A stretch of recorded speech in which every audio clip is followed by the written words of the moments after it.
But I want to talk about your thoughts on, you know, obviously Vultures 2 for Ye and Ty Dolla $ign.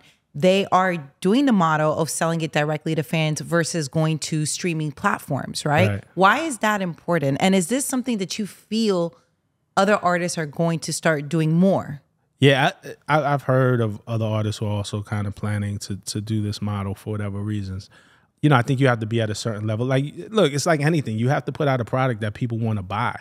The very real part about it is that DSP, Spotify, Apple is very convenient. You could, I could pull that up anywhere. I can press play. I could, if I sent you a file right now, hey, I'm going to send you an MP3. Where would you play it? On my phone. How? I press play. So like in the text, you would press play in the text. Absolutely. Right. And that artists send me music all the time. We send each other music, press play. But is that a great album listening experience? If somebody just texted you an album, because as soon as your screen goes dark, it's done. It's done. It's the worst. So there's a way to do it, and there are users who know. No, you use this app, or you could put it in a notes app, or you could do this. There's different tricks. But the average, like us, like even myself, it's like, well, okay, I have these files. How am I going to play it and have a good album listening experience? Right. So Spotify and Apple make it very convenient.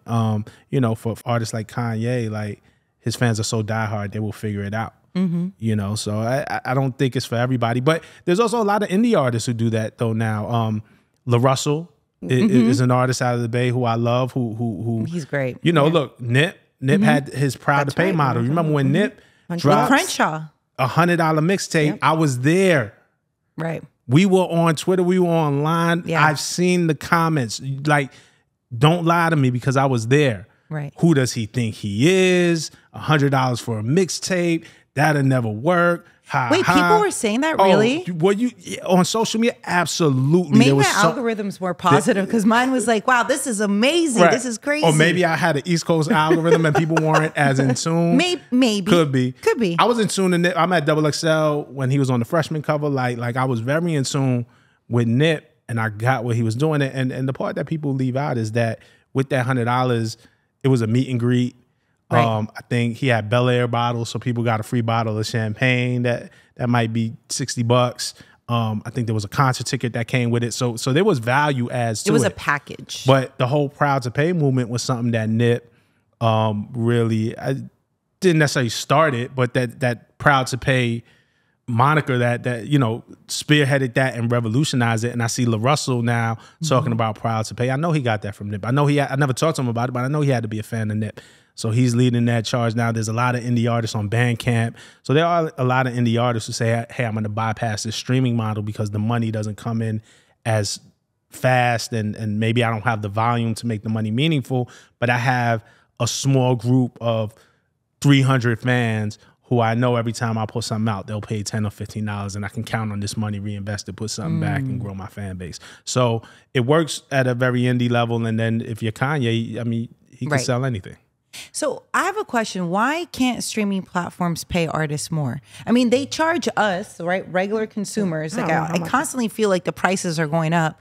I have no problem paying if I know, especially I don't mind paying more, if I knew that the money, like the majority of it was going to artists. Because like I care for artists. Yeah. Well, it's a couple of things, right? And I don't have all of the answers, right? But we could definitely dive into it.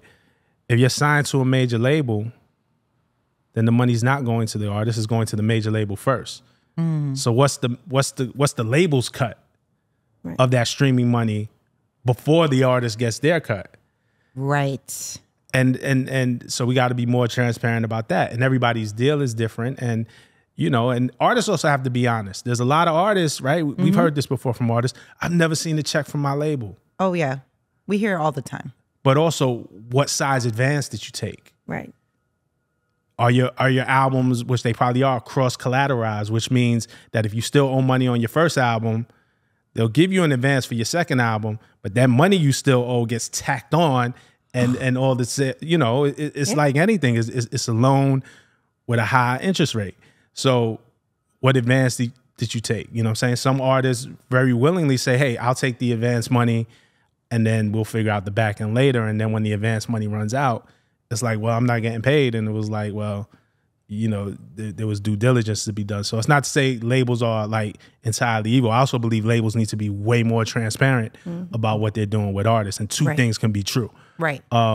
So when you pay the streaming money, it goes to the label first, then the artist. You know, if you're streaming a Russ record, you know, Russ gets his cut. There's no label. There's no middleman. A LaRussell, there's no middleman. So, you know, it's more so going directly from the streaming service to them.